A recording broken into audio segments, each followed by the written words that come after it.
I am still, only a year in, but my sense from having been here and also heard about the history of Preshil is that it's a place that really kind of cultivates and celebrates creativity.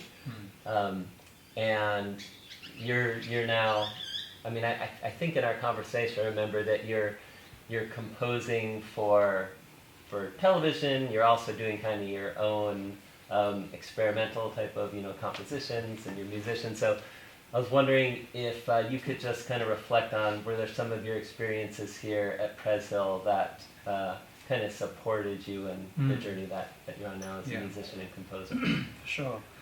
I guess it's interesting because I'm not, I don't have any theoretical training in music. I'm self-taught, but I think how I came to music is very much a through line from my time at Preshil, learning about play and kind of experimenting with play, like just being in a context where anything can be your palette.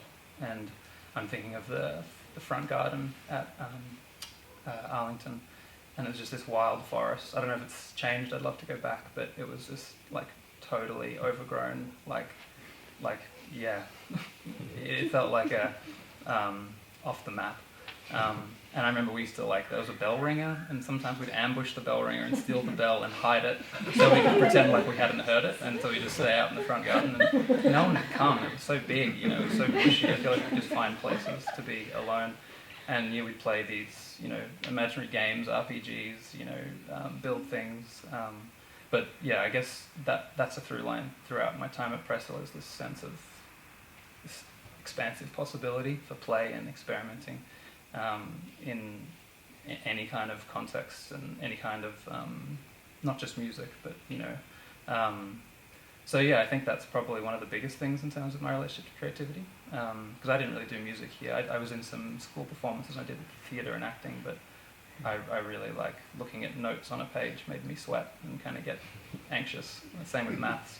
So I just steered clear of all the theory stuff. But yeah, I think that relationship to creativity. And then how did you connect with music later on? By the computer. I was a pretty indoors kid. And yeah, I spent a lot of time in my room late at night. And the computer became this sort of place where I could play and experiment. And then I was in a share house. My mum was in a share house quite young, from when I was about 13, and there was some older guys there who were very cool and into very cool stuff, and got me into cool music. And we set up a jam room, so then there was these guitars and drums just always there, and yeah, it became this space again, and another space for sort of just play, just sort of experimenting and play.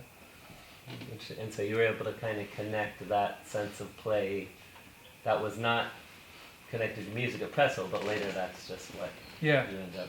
Yeah, absolutely. Focusing. And I think what Preshil taught is just that there's no restriction on that. If you have a pull towards creativity, you can just follow that, and you can sort of find that, whatever draws you in, I think.